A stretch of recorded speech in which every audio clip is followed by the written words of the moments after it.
Salam sepak bola, salam sehat dan salam sejahtera kepada teman-teman netizen yang 5B, budiman, bijak, baik, benar, dan bahagia, serta 3P, pecinta, penggemar, dan penggila olahraga sepak bola. Saya rehat satu hari kemarin karena ada pekerjaan lain yang perlu saya selesaikan di kantor. Tapi hari ini saya kembali upload sebuah video yang spesial, yakni tentang Real Madrid. Apa yang spesial nih? Ya, yang spesial adalah Real Madrid kalah lagi. Itu kan yang tentu akan menarik perhatian ya semua orang yang merupakan pecinta atau juga yang bukan merupakan pecinta atau fans dari Real Madrid, karena memang Real Madrid adalah salah satu klub raksasa di dunia dan klub yang memang menguasai kompetisi antar klub Eropa. Jadi Real Madrid dalam beberapa hari terakhir sudah kalah 2 kali. Pertama di pertandingan La Liga lawan Cadiz, klub promosi, dan sekarang ini baru saja kalah lawan Shakhtar Donetsk yang tidak bermain full tim. Shakhtar Donetsk dari Liga Ukraina yang memang tidak banyak kita ketahui tentang kekuatan dari klub tersebut, apalagi tentang pemain-pemainnya, karena kan Ukraina juga sekarang kan tidak seperti dulu di era Shevchenko dan juga Rebrov yang sering masuk ke kompetisi ataupun turnamen besar ya di dunia di level timnas, yakni seperti Piala Eropa atau juga Piala Dunia.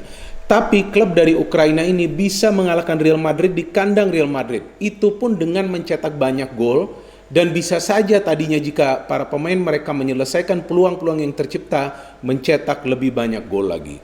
Real Madrid dengan kekalahan ini tentu menyulitkan posisi dari pelatih mereka Zinedine Zidane, legenda hidup dari Real Madrid yang kita tahu juga sukses sebagai pemain bersama Real Madrid dan juga sebagai pelatih. Terus apa saja nih yang merupakan mungkin weak point dari Real Madrid di pertandingan tersebut? Kalau saya melihat bahwa di pertandingan tersebut Real Madrid jelas kalah secara taktik dari Shakhtar Donetsk.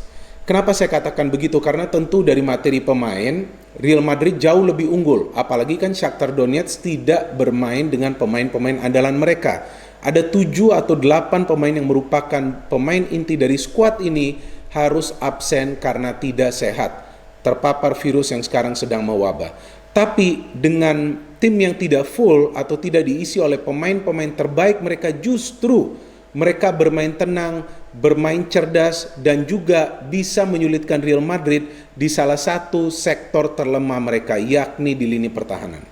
Memang Sergio Ramos tidak bermain di pertandingan ini, tapi saya kira itu tidak bisa menjadi alasan dari Zinedine Zidane bahwa karena tidak ada Ramos maka Real Madrid tidak bisa clean sheet. Karena kita tahu bahwa sepak bola adalah teamwork.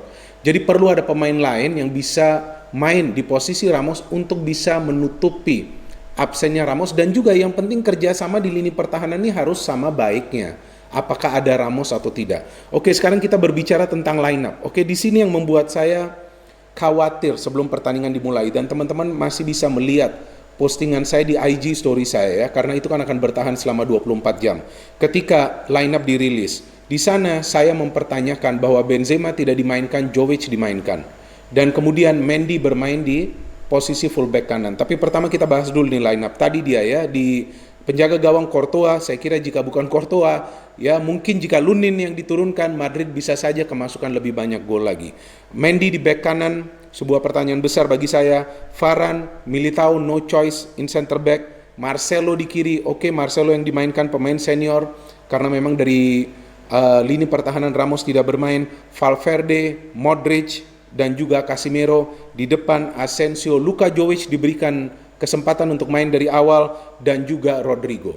Ya, kalau dari Shakhtar Donetsk kita tahu pemain-pemain andalan mereka seperti Maicon, kemudian Dodo, Tete, dan juga Marlos. Ya, ini adalah pemain-pemain yang memang biasa diandalkan oleh Shakhtar Donetsk. Top scorer mereka seperti Junior Moraes dan juga Kovalenko justru tidak bisa bermain di game ini. Dan penjaga gawang mereka justru adalah penjaga gawang yang muda. Saya kira belum juga berusia 20 tahun ini ya, yaitu Trubin. Tapi dari jalannya pertandingan ini, Shakhtar Donetsk nih pelatihnya Luis Castro pintar banget nih teman-teman. Karena ia paham bahwa melawan Real Madrid untuk mengandalkan ball possession apalagi keluar menyerang itu sama saja mencari masalah. Apalagi mereka ini kan tidak full team. Jadi yang dilakukan oleh Shakhtar Donetsk di menit-menit awal ini adalah bertahan total dengan agresif, dengan mengandalkan physical play. Jadi dengan mengandalkan physical play berarti para pemain Shakhtar Donetsk akan terfokus untuk meminimalisir gerak-gerik para pemain Real Madrid dari tengah, dari kedua sektor fullback dan juga yang berada di depan untuk mengandalkan speed mereka dan kemampuan individual mereka yang tentu lebih baik daripada para pemain Shakhtar. Maka itu di menit-menit awal begitu banyak pelanggaran yang dilakukan oleh para pemain Shakhtar Donetsk. Memang Madrid mendapatkan peluang pertama melalui Asensio. Tapi itu juga tidak membuat para pemain Shakhtar panik. Justru mereka tetap fokus pada pola permainan mereka.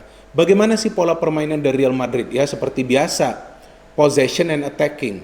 Ya mereka lebih banyak menguasai bola di tengah, kemudian melakukan atau merancang serangan dari kedua sektor sayap. Fullback naik tinggi, Marcelo dan juga Mendy, kemudian ada Asensio dan juga Rodrigo. Saya juga sedikit bingung melihat Asensio dan Rodrigo ini sering bertukar posisi. Asensio yang biasa bermain di kanan, beberapa kali pindah ke kiri. Rodrigo yang biasa bermain di kanan, beberapa kali juga berada di kiri. Jadi ini belum jelas seperti apa nih peran kedua pemain untuk bisa mendukung Jovic. Maka itu kita tidak melihat ada crossing yang bisa diberikan oleh kedua pemain yang tampil di depan di posisi penyerang sayap kepada Jovic. Ada satu umpan yang sebetulnya diberikan Marcelo kan, tapi memang Jovic tidak bisa melakukan eksekusi dengan baik untuk menciptakan gol atau juga menyulitkan penjaga gawang dari Shakhtar Trubin. Nah, Shakhtar akhirnya setelah mereka fokus di lini pertahanan dan lini pertahanan mereka nih sudah benar-benar kompak dan menyulitkan para pemain Real Madrid di tengah dan juga fullback, itu yang memancing para pemain Madrid lain yang berada di center of defense seperti Militao dan Varane sesekali ikut mendukung serangan. Karena teman-teman bisa perhatikan bahwa mereka melewati garis tengah. Di sanalah baru para pemain Shakhtar melihat ada peluang untuk menyulitkan Madrid di center of defense dengan melakukan bypass passing. Bypass passing artinya passing long ball atau through pass melewati lini tengah dari Madrid, dan itu mereka lakukan di awal pertandingan ini yang sebetulnya membuat pemain dari Shakhtar ya, Marlos mendapatkan peluang tapi Courtois bisa melakukan save. And then kita lihat the goal happen. Gol juga kita lihat sebetulnya tidak begitu berbahaya saat Militao tidak bisa menghalau bola. Ada gerakan dari pemain bertahan dari Shakhtar ya, Kornienko nih kalau tidak salah, pemain nomor 15. Ya betul, Kornienko yang melakukan gerakan individu. And then kita lihat bagaimana bola dari gerakan individu tersebut bisa dimanfaatkan oleh TT untuk mencetak gol. Memang ada assist lah dari Kornienko. Kemudian gol kedua dari Shakhtar juga dari posisi fullback. Kita lihat ya bagaimana gerakan dari TT ini bisa mengelabui beberapa pemain dari Real Madrid. Tendangan jarak jauh, kemudian save dari Courtois. Sayang di sana Varane yang coba untuk menghalau bola sepertinya, tapi justru bola berubah arah dan masuk ke gawangnya sendiri ya. Kita juga tidak bisa menyalahkan Varane dari peluang ini, peluang dari Shakhtar Donetsk yang menghasilkan gol bagi mereka, karena Varane mencoba untuk menghalau bola tersebut. Kemudian gol dari Salomon berkat juga skill dari TT yang memberikan passing yang luar biasa di mana ia memancing Marcelo untuk masuk mengawalnya, dan cutback di mana tidak ada pengawalan kepada Solomon. Disitulah kita lihat bagaimana lemahnya lini pertahanan Madrid saat mereka naik cukup jauh untuk mendukung serangan, kosong melompong. Apa reaksi dari Zidane? Sudah waktunya memainkan pemain-pemain andalannya, karena kita tahu Kroos, Benzema, Vinicius Junior berada di bangku cadangan, dan akhirnya ketiga pemain tersebut masuk. Benzema only one chance, and then Modric bisa mencetak gol dari jarak jauh, sebuah tendangan yang spekulatif saya kira. Oke, it's a good goal. And then Vinicius mencuri bola, mencetak gol. Setelah itu saya tidak melihat ada kreativitas dari para pemain Madrid untuk menciptakan lebih banyak peluang lagi on target. Jadi memang belasan shot Madrid ini secara total mereka lepaskan, tapi yang on target nih sama atau hampir sama nih mungkin dengan Shakhtar Donetsk, sama ternyata. Pada saat Kroos masuk baru kita lihat ada pemain yang bisa menjadi orkestrator. Apa artinya orkestrator? Ia mengorganisir permainan dari lini tengah. Bagaimana ia bisa membagi bola, apakah langsung ke depan atau juga memberikannya ke salah satu rekannya di tengah. Kemudian ada juga gol yang dari Valverde tidak disahkan karena memang Vinicius Junior dianggap menghalangi pandangan dari penjaga gawang Shakhtar Donetsk yakni Trubin, dan ya disinilah kita lihat bahwa VAR ini mendominasi ya pertandingan sepak bola dalam urusan mengambil keputusan untuk menganulir atau mensahkan gol, kemudian kartu kuning dan juga kartu merah dan lain-lain. Ya ini sekarang sudah menjadi perkembangan teknologi yang akan diaplikasikan terus-menerus. Saya kira VAR ini akan terus diaplikasikan dalam permainan atau pertandingan sepak bola. Nah, terus apa yang bisa kita cermati atau pelajari dari kekalahan Real Madrid ini? Saya mengira atau saya merasa bahwa sepertinya atau mungkin Zidane ini menganggap remeh Shakhtar Donetsk yang memang datang tidak dengan full kekuatannya. Karena terlihat kan di starting lineup ia melakukan rotasi di susunan pemain dan juga rotasi posisi para pemain. Seperti yang tadi saya jelaskan, Mendy bermain di bek kanan, kemudian Rodrigo dan juga Asensio ini sering bertukar posisi di depan. Jovic tidak bisa kita salahkan karena ia tidak mendapatkan feeding bola yang diperlukan. Ia adalah goal getter, ia adalah finisher. Kemudian sedikit terlambat pemain-pemain inti masuk untuk bisa mengejar ketertinggalan tersebut. Kerjasama yang tidak rapi di antara para pemain karena memang rotasi yang dilakukan ini tidak biasa dilakukan Zidane di sebuah pertandingan di mana dituntut para pemain ini untuk bermain di posisi yang berbeda. Jadi ada dua faktor nih, rotasi di line up dan rotasi posisi ini tidak biasa. Dan tentu absennya komandan mereka yakni Sergio Ramos. Jika Ramos ada mungkin ia akan lebih gasak para pemain Shakhtar yang memang bermain keras di pertandingan ini. Tidak ada pemain dari Real Madrid yang bermain keras di pertandingan ini. Itu yang dibutuhkan. Casemiro juga bermain biasa-biasa saja.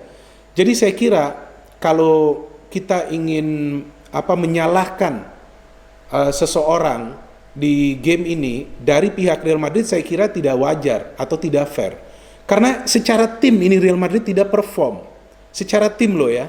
Ya bahwasannya Zidane melakukan rotasi, ya itu juga mungkin bisa menjadi sebuah pelajaran sekarang bagi Zidane bahwa Real Madrid ini belum bisa mengandalkan pemain-pemain yang tidak biasa bermain di posisi yang berbeda secara bersamaan.